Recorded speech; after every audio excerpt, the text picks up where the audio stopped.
Namaste, welcome. Thank you everyone for joining this Sunday morning. Really nice to have everyone. My name is Arvind Naik. I'm just a person, software engineer, IT person. I've been meditating and learning to meditate under the guidance of my spiritual teacher, Sant Rajendra Singh Ji Maharaj. And been volunteering at the temple, as well as Science of Spirituality, the organization who teaches meditation. We have a beautiful center also in Columbia Heights. So it's my privilege and pleasure to be here together with all of you to share life and message of Sant Kabir. I'm happy to share the life and message of Kabir.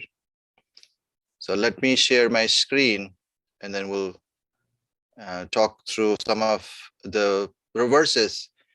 I had a big dilemma because there are so many great verses through which Sant Kabir shared his wisdom and his teachings. Before I go into the bhajan, let me really quick give introduction to Science of Spirituality. It's a worldwide spiritual organization dedicated to transforming lives through meditation under the guidance of Sant Rajendra Singh Ji Maharaj. Sant Rajendra Singh Ji Maharaj is a spiritual master, is a scientist, engineer, a world spiritual leader, head of the Science of Spirituality, who teaches meditation on inner light and sound of God to each and every one who wants to learn. And he has mastered the spiritual journey and has devoted his life to teaching around the world free of charge. He doesn't charge anything. His teachings are always free. He's author of several bestsellers and books, and he has given several discourses. So especially the meditation and spiritual teachings that I'm going to share is what I've learned from him, as well as also some of the learnings came through Hindu temple. Maharaji says, within us lies the ultimate power and energy of the empowered soul. So we are very fortunate to be human beings, and being human, we have access to the divine energy in each and every one of us. There's no exception. As long as we have the mind, the aptitude, and the willingness to learn, we can all achieve the connection with this power. And that is the purpose of our human existence, according to the saints and mystics. So let's talk about Sant Kabir, who he was and what was his message. So Kabir Das Ji, he is known by many names. Also, some people call him Sant Kabir, some call him Kabir Das Ji, some people call him Bhagat Kabir, or some people call him just a Kabira. So many names, these saints and mystics, since they travel around a lot in India, many people call him with different names, but he's the same person. Now, there are a lot of history and controversy about who he was and where was he born. And I'm not a historian, so I'm not making any claims about who he was. And I'm not making any claims exactly about knowing the history accurately, but I'm going to share some very basic facts that everybody know. First of all, he was born around 14th century, somewhere around 1398. That's the time when India was going through a big renaissance transformation. It was under attack by foreign forces, and Kabir was born in near Varanasi, near Kashi. So it was right at the heart of the spiritual capital of India at that time. And he was found as a small baby near a pond by a Muslim couple. So some people think that he was born to a Hindu Brahmin widow. Some people believe he just showed up. Now, it doesn't matter which version we believe, but he was a child. He was found in a lake, And then it was raised by a Muslim couple who was looking for a child and did not have a child. So they were happy to get a child and they raised him. But as Kabir grew, his interest in spirituality and dedication to getting the message of God, and he saw the division in the society at that time, which is very interesting because some of the division exists even today. So he tried to unite everyone and criticize both Hindus and Muslims for their lack of full understanding of the spirituality through his verses. So what we are going to do today is not to reflect on his historical life, but his verses and his message. So one of the first verses that you can see here is being born as an unknown entity, whether he was Hindu or Muslim, nobody knows. And but he was respected by everyone because what his message was. And one of his verse, which kind of beautifully brings this point together, that it doesn't matter who, what is your caste, what is your, if you can understand the knowledge, divine knowledge. He said, Jati na pucho sadhu ki, पूछ लीजिए ज्ञान. He says, जाति न पूछो साधु की, पूछ लीजिए ज्ञान, मोल करो तलवार का, पड़ी रहने दो म्यान. He's saying that if you are interested in buying a sword, then you do not just look at the myan, which is the cover of the sword. You want what is inside. And sometimes, let's say you like red color, and the find kind of sword you find is in blue color myan, but it doesn't matter because it's what is the gist that matters. So how does it apply to spirituality? Saying that the saints and mystics come in all shapes and forms, and it is their knowledge, the gyan, which matters. So not waste our time in the outer thing, because outer thing always look different. And if we stuck on the outside, we'll miss the gist. The saints are also very humble. And as saint, he whenever he gave a message, he reflected the humility of him. So one of the popular verse, now his verses are very popular. And in fact, I grew up in India, and as a child, I constantly heard his verses being said one time or another by friends, families, relatives. And so some of these could be very well known to you already. So I'm just trying to remember them together. So one of them is, Bura jo dekhan main chala, bura na milya koi, jo man khoja apna, to mujhse bura na koi. He's saying that as human being, we are always judging others by, are they good or not good? Are they right or not right? And constantly we are looking for anomalies, like, oh, this person doesn't fit in our frame of mind or thinking, so must be a bad person. So he's saying that as I started that journey, and I found that I am the worst. He's saying that everybody is, so there's a goodness in everyone. And because I am looking for the bad part, it must be that I am the bad. So he's saying that mujhse bura na koi. He's not, of course, he's not the worst, otherwise we wouldn't be talking about him.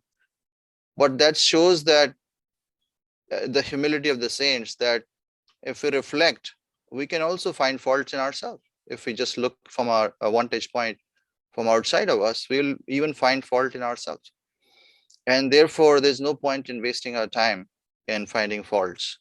And instead, we should focus on what matters the most, and where we're going to talk about the spiritual message forward. His messages were also providing us the day-to-day gist. Many of us, we always feel the rush of the world to have more. We always see other people and we feel like, oh my goodness, I wish I had that. Somebody has maybe more cars, maybe have a bigger house, maybe a better house. Somebody might be at a better position than us. Somebody might be in a better weather than us. We live in Minnesota. Somebody lives in Florida. We're like, oh my goodness, you guys are so lucky. You live in a warm place. And always comparing ourselves with others and asking for more, like asking for more. And then that's where our life, in fact, if you look very closely, our life, most of our life's part is wasted in trying to catch up with others. So our life is unsatisfied at times, especially when we are only looking at the material possessions. And Kabir beautifully described the need of human being. He says, Sayeen Itna Deejiye, Jame Kutumb Samaye, मैं भी भूखा ना रहूं, साधु न भूखा जाए. He's saying all we need to ask God to give enough so that my family, that people who depend on me, are not unsatisfied because they didn't have enough food. Kutum samay, and their needs, so house, clothes, food, that should enough for my family basically. And not only I should never be hungry, but anybody who visit me. He says sadhu is the one who we revere, we respect, and the one we invite at our home as sadhu. And he's saying that those guests should not be hungry also. So who you care for basically in the society. And we should care for everyone, especially who lives next doors or our neighbors. And the word neighbor also is strange with this modern age. Whoever is in your connection. It is very interesting that you may not really know your physical neighbor, but you may know so many other people in the community. So the idea is that as long as you are able to feed your loved ones and the people who you care, if they need it. Now, if they don't need it, then that's not a problem. So asking for bare minimum is essentially what he's saying, and staying a satisfied life. And if we don't do that, what happens? Then our life goes in fulfilling the desires of not the needs, but the greed. And that takes away our energy and our precious, valuable human lifetime that was meant to be seeking truth. This is where he's asking us to really focus on the bare minimum and pray for bare minimum. And actually, in other verses, you'll find that God already provides each and every one what they need. It is interesting if somebody has to go through some karmic, they do go through it. But our job is to, if some sadhu comes to our doors and asks for something, we should be able to provide his needs. So he's saying that everyone is busy in the grind of the world, worldly affairs. This is next verse is talking about. So he's saying, Chalti chakki dekh kar diya kabira roy, dui patan ke beech mein sabut bachana koi. He's saying that the world is lost in the grind of the worldly activities, and it is like the chakki. In India, people grind their grains for making chapatis. Pretty much every household will have a chakki, and everyone will in the morning or in the daytime take some grains and make the flour to make so that they can make chapatis. And that grind in which all the grains go inside and then they get ground and it becomes flour. So he's using these simple analogies that common people. Now, one of the beauty of Kabir is he related to common people.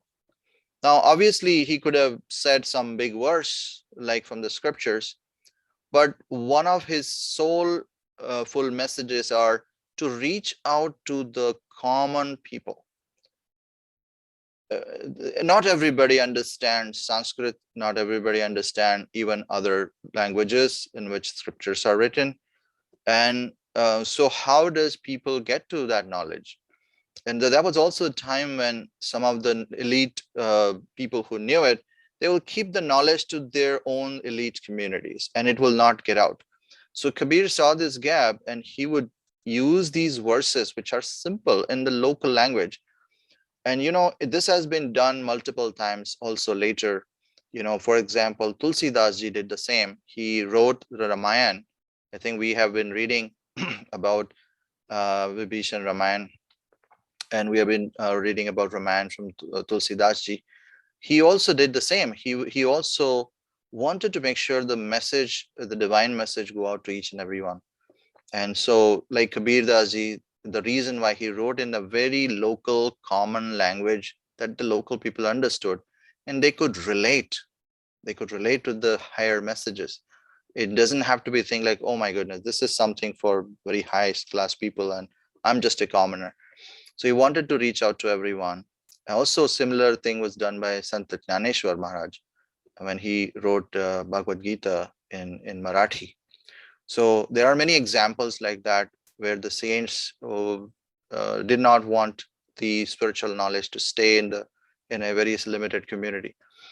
So this verse is telling that the world is lost in the grind, and nobody is saving, because the grind of the time. He's talking about the grind of the time, and the time is ticking. Number one, each and every one feels they need to satisfy their physical needs, and so they're all lost in that. And he's kind of saying Kabira Roy. He's saying that I'm sad for them because they don't have ability to get out of the grind and listen to the messages. So we are very lucky that we are able to do this here at the temple. He also emphasized a lot. We had already talked about his humility. Now, Kabir, obviously being, he was in a very precarious situation where through his verses, when he's trying to help the common people to know spirituality, there are versions of spirituality floating around and you will upset someone. So there's always both the Hindu, the religious community who see one way, and then the Muslim community see the other way. They both are angry on him. And but at the same time, the common people who understood his message, they loved him. and they loved from all sects of community. Now, one other thing I want to say here is that the saints and mystics, they always come to unite everyone, because they do not see the outer envelope. They do not see, they see that each and every human being are the creation of God, and they have the same soul, which is originating from the same source, and so they are the children of God. Like Shankaracharya also taught Advaita, which means everything is one. There is only one God. In fact, one time he also said in the Guru Granth Sahib, one of his verses were taken. He says, Aval Allah, Noor upaya, Kudrat ke sab bande, ek noor de sab jag ubjaya, kaun bhale kaun mande. He's saying that if everyone came from the same light of God, then how can we say that this is better and this is lower, this is higher and this is lower? Everyone is equal at the spiritual level, and everybody has a purpose in the physical. So he tried to unite the communities by putting their attention on the truth, on the knowledge, and on the divine potential in each and every one of them, irrespective of what language you spoke, irrespective of which part of the community you come from, what religion you follow, which class of the community you are, rich, poor, or what caste you followed. So his effort was to try to bring everybody together, and that is why people loved him. He said, one of his verses in front of you says, Aisi vaani boliye, mann ka aapa khoye, aapan ko sheetal kare, Auran sheetal Hoye. He's saying that speak not through your ego. He's saying that as we speak, whenever we speak, and no matter who we are, if we speak through an ego, and ego is aapa is ego, as a, oh, I am somehow better, or I am somehow superior, then that's not going to be sweet. It's not going to be helpful. He's saying, speak through humility, whenever you speak sweet language, the one which unites everyone, brings everyone together, so that you can find peace in yourself and also spread peace around you. Because if we speak through like, oh, wait, let me tell you how good I am, or how good I know, or somehow me or my family or my community or my country is better than yours, and that is what is dividing our world today. Whether we divide in ourselves in caste, religion, sometimes country, or sometimes the what we know, and sometimes our what the divinity is supposed to unite ends up dividing us. So his was, everyone, we need to speak not through our ego but through our heart. So his messages are, as we discussed, is to reach out to each and every one in the world. It was not specifically speaking to one community. So now he talks about in this verse some divine truth about us. He says, "Jaise til mein tel hai, jo chakmak mein aag, tera Sai तुझ में है, तू जाग सके तो जाग." He's saying that even though you don't see the divine, you also don't see God, just like til is what is I don't know if you can help me. It's like any seed. Sesame seed. Sesame seed. Thank you. Sesame seed is oil. You know, we many of the North Indian use sesame oil on a day-to-day basis. Sesame seed is a small seed. It's almost insignificant. If you flying on the ground, you may even miss it. It is oil, but it has oil in it. And that's one example. He gave another example. Chakmak is it's a stone by which people create fire. So if you look at the stone, it doesn't look like it has a fire. It's a cold rock, piece of rock. But if you strike with each other, they create a spark. And that's how nowadays we have lighters, and in fact we have electric switches, so we don't even think about that. But in the past hundreds of years, thousands of years, people used to use chakmak to create fire. And even though people use, so everybody is, again, remember, he is trying to relate to each and every one. So as people use chakmak, they wonder many times, how is the fire coming out of this, right? Just striking. Now other rocks don't do that, so chakmak was a special rock which does that. So if you strike, it creates fire. So he's saying, just like the chakmak has a fire, tera sai tujh mein, he's saying that God is residing in you, in your heart. No matter how insignificant you feel you are, no matter how small you are, again, referring to common people who think they are just, small things, small people, that God is within you. All you need to do is awaken it. And he talks about how to awaken it later, but awaken that God power. And that is the effort that each and everyone need to do. Otherwise, this life will pass away. And we'll talk about the priority of this journey. As human being, we are all born, and we get lost in that, oh, I need to make money, I need to have a family. And we forget the goal for which the birth has happened, which is to realize the ultimate truth, to realize God, and to be one with God.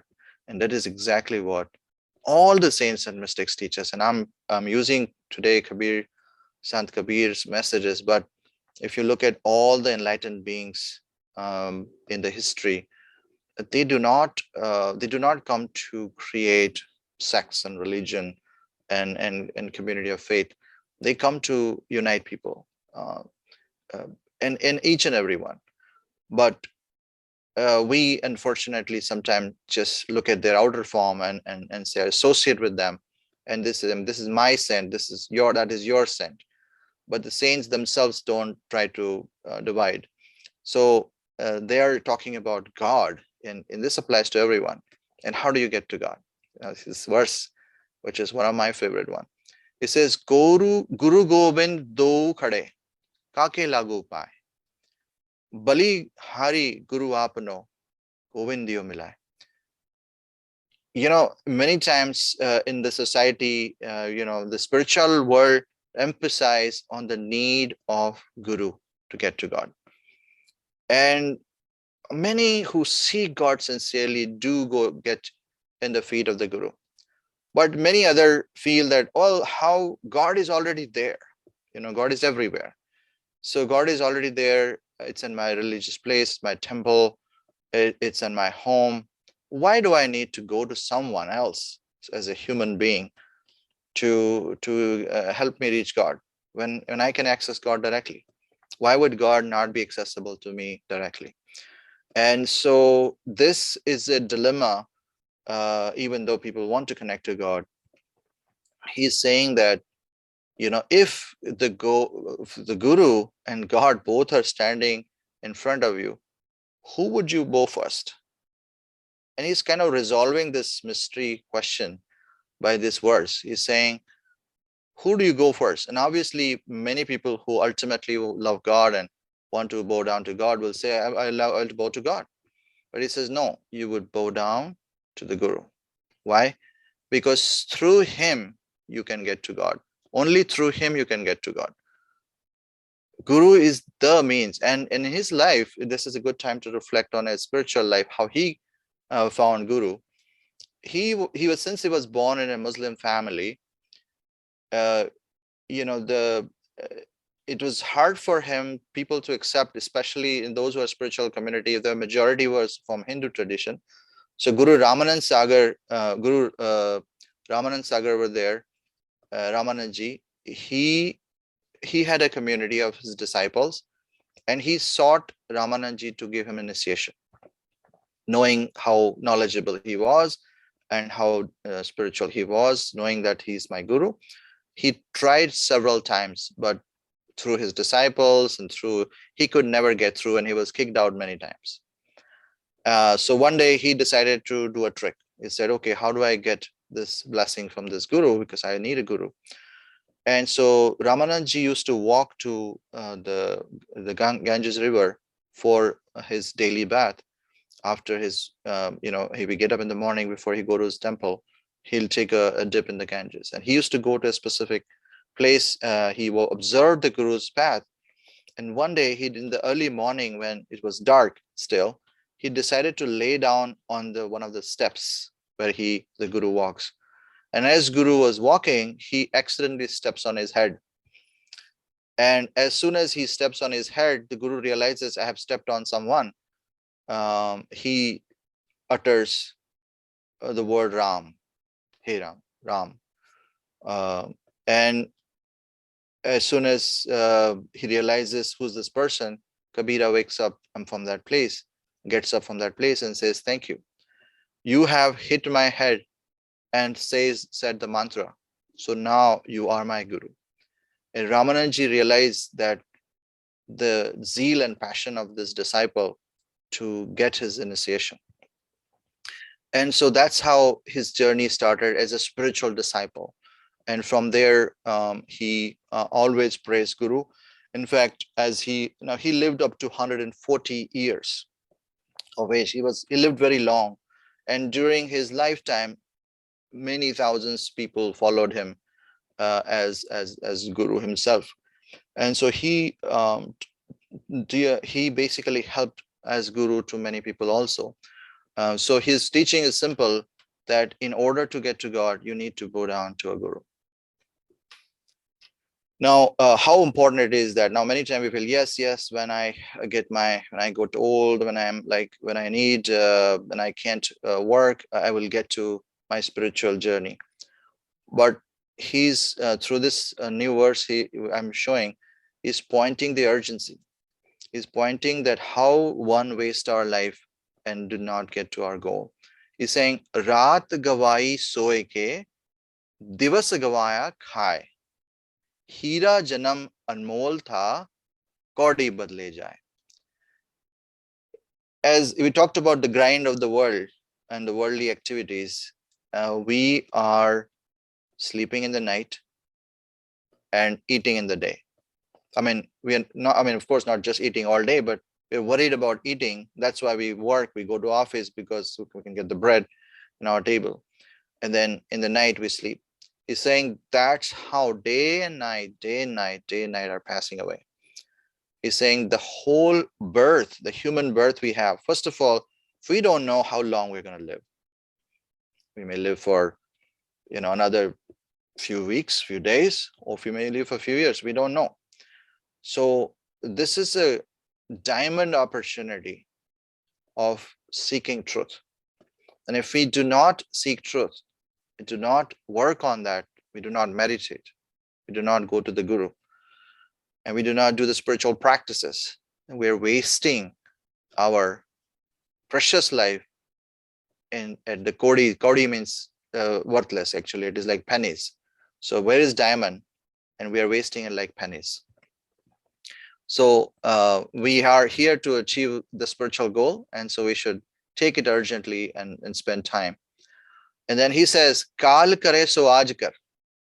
Aaj kare so ab. Pal mein parlay hoegi, bahuri karega kab. This is one of the most popular of his verses.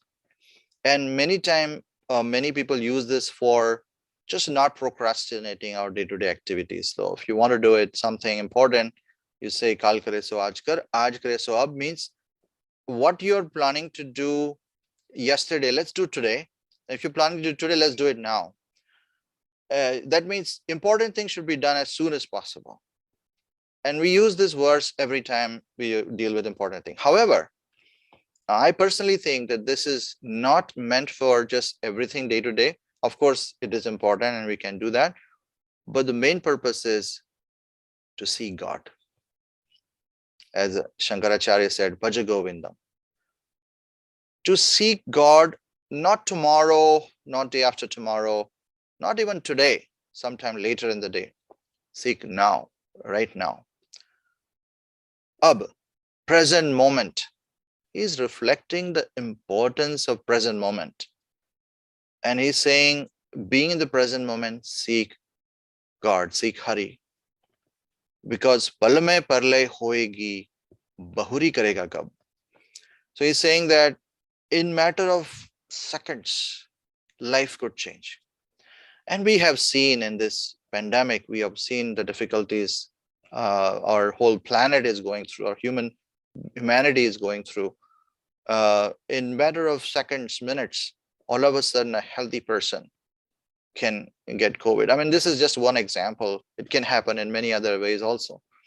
So, but there are some reminders through nature that we need to pause, we need to stop, and we need to reflect on the truth of life. And we can do it any way we want, whatever works for us. But it is important to reflect on the truth of life. It is important to get to the truth of life. It is important to experience the truth of life. And that needs to be done in the present moment, not tomorrow, not today. As we do that, we will definitely get to our goals. So, and then he also teaches patience. It's just interesting. He's telling you to be urgent. And his next verse talking about patience also, because let's say you decide to seek God today or right now, and you say, okay, let me meditate on this, and I close my eyes, and do I experience God? God is within us. The saints and mystics all tell us, there hasn't been a single exception. All tell us that God is everywhere, but way to access God is within. He's everywhere. God is everywhere. But you cannot go and access God. The way to access God is ultimately going within.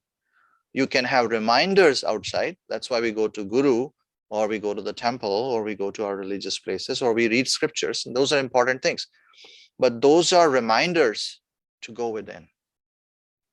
Very important to know that ultimately God cannot be found there. It is found within you. It is the scriptures, the truth, the saints and mystic, the guru, the message is to tell you that the God is within you and to remind you and take your attention within you.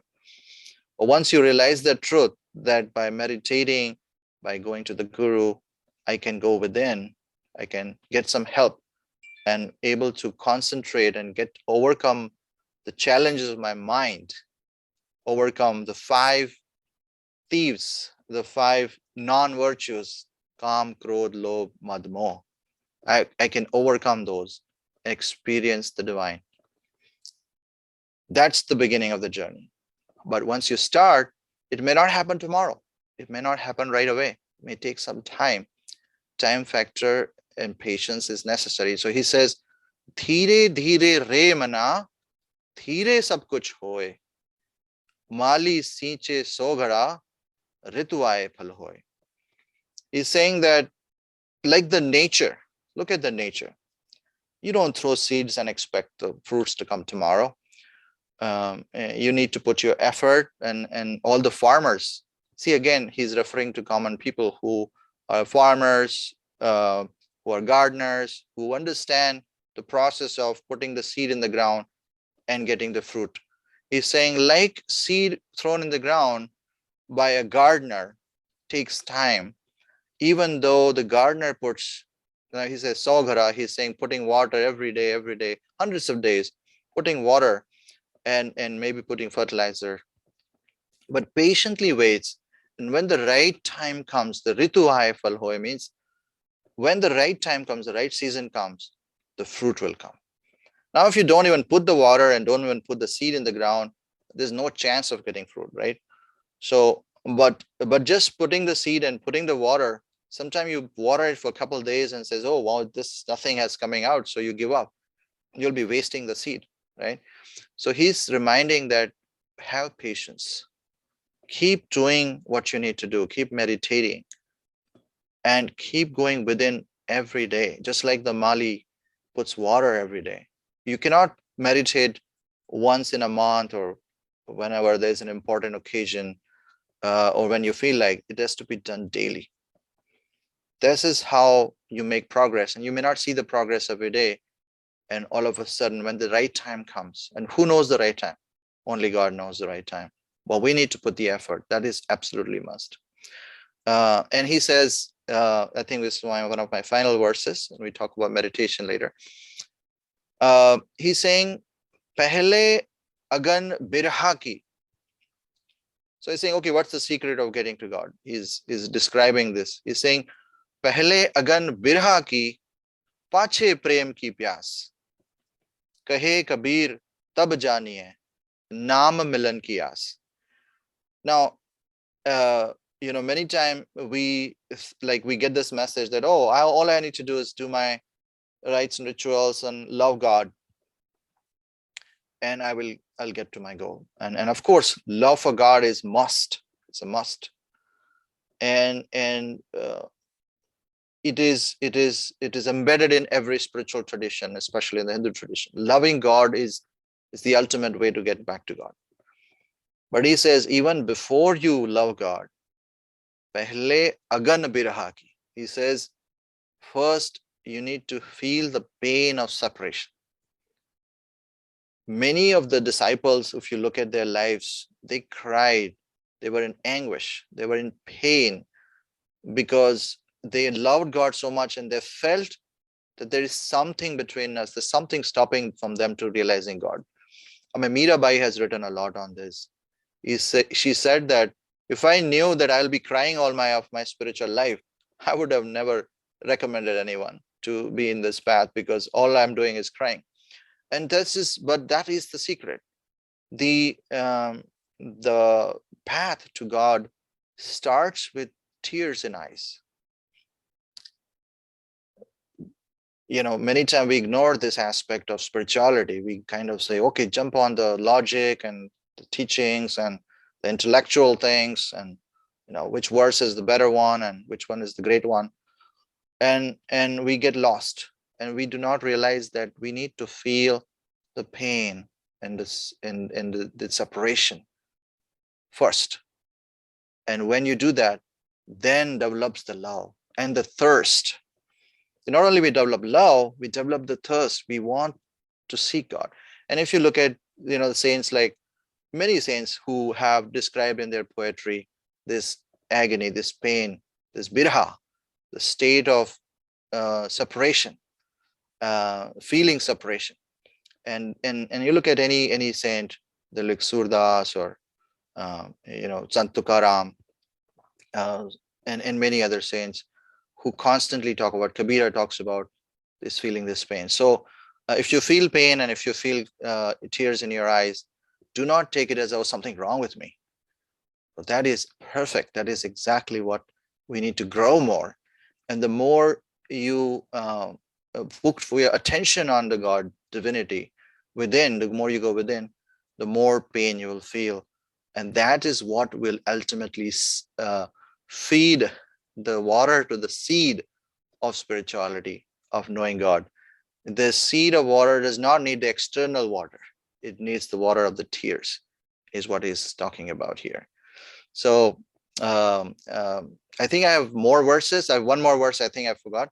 But let's talk about this. He's saying that, many of us remember God only when there is a problem in our life. And many people shed tears in front of God. But let me separate the tears between two types of tears. One type of tears is when our life is going bad and if something goes wrong in our life and we go crying to God. And you've seen the movies, the temple, people run to the temple and challenge God and pray to God. And God, how can you do this to me? What have I done wrong?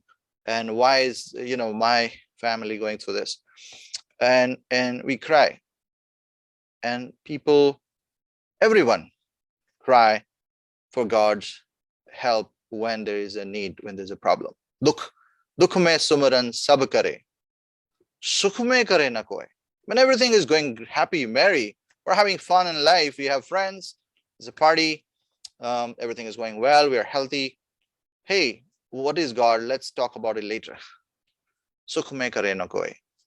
And he's saying, Jo sukh mein sumaran kare, to dukh kahe ko hai. And sumaran here is, again, in multiple contexts, it is also remembering God. It is also putting our attention on God.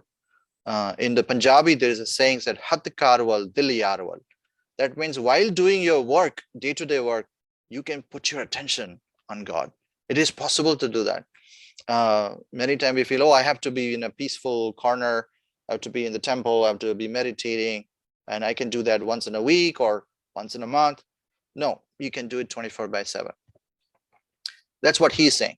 That's Kabir is saying. He's saying, though those who remember God all the time, then they don't have any dukh. They don't have any, there's no question of, oh my God, something is going bad, because everything is sweet.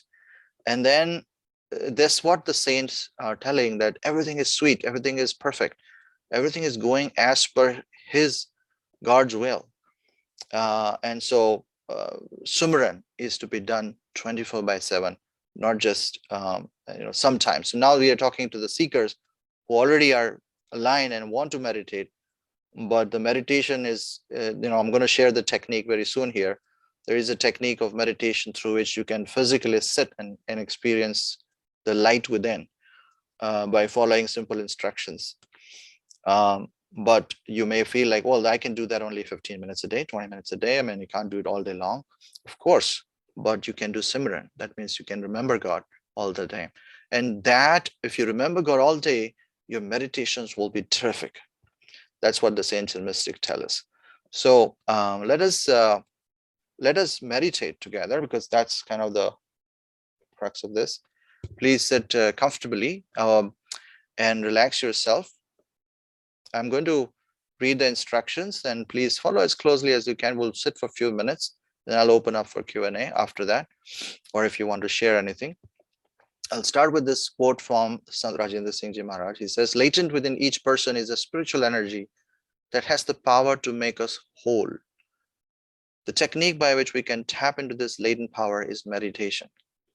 Once touched by this inner force, we undergo a profound transformation. We experience improved health, the body, mind, heart, and soul. He's a bestseller author of The Inner and Outer Peace of Meditation. So I'm going to share the technique, pretty simple technique. It's only 4 or 5 steps. Please sit comfortably, and I'm going to tell the technique and also instructions because of shorter time. So close your eyes gently and sit comfortably wherever you are. Remove any distractions like phone or anything that may go off. Let me do that for myself. Meditation is simple. You do not have to perform any difficult postures. It's a process of going within. You can meditate in the comfort of your own home or anywhere you want. Take any comfortable pose in which you can sit still for the longest possible time. You can sit on a chair, on a sofa, on the floor. So just try to find a stillness in your whatever pose you are in. After taking a pose, look straight ahead so that your eyeballs are focused in front of you in a relaxed way, and then gently close your eyes. With your eyes closed, look straight ahead, focusing your attention in the middle of whatever lies in front of you. At this time, your body should be relaxed. You should be breathing normally, and just pay attention to what you see in front of you. With your eyes closed, what is seeing is your inner eye, not the outer eyes. Now try to keep the mind calm and still. How do you do that? Is by repeating God's name or a calming word with which you feel comfortable. You can repeat any God's name. The repetition should be done mentally, not out loud.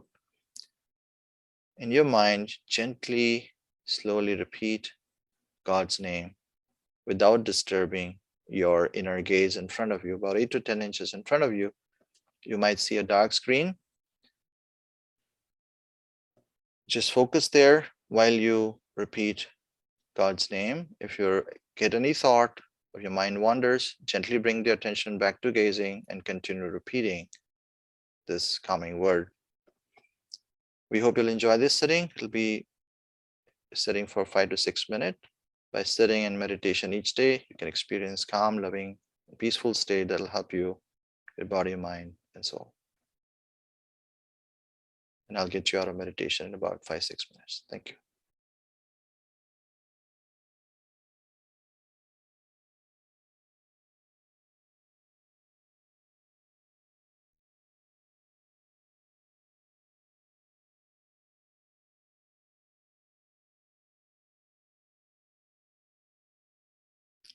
Slowly and gently open your eyes and leave meditation. I hope that you had a great meditation. Meditation is a process of conquering our own mind. As Swami Vivekananda says, conquer yourself and the whole universe will be yours. I'll open up for questions or any comments or anyone wants to share. I welcome that.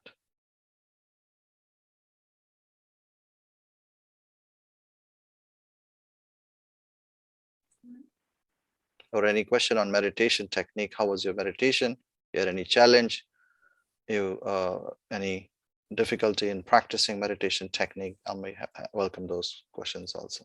Arvind ji, that was very nice. I enjoyed. I didn't know much about Kabir Das, so it was quite a nice introduction to him.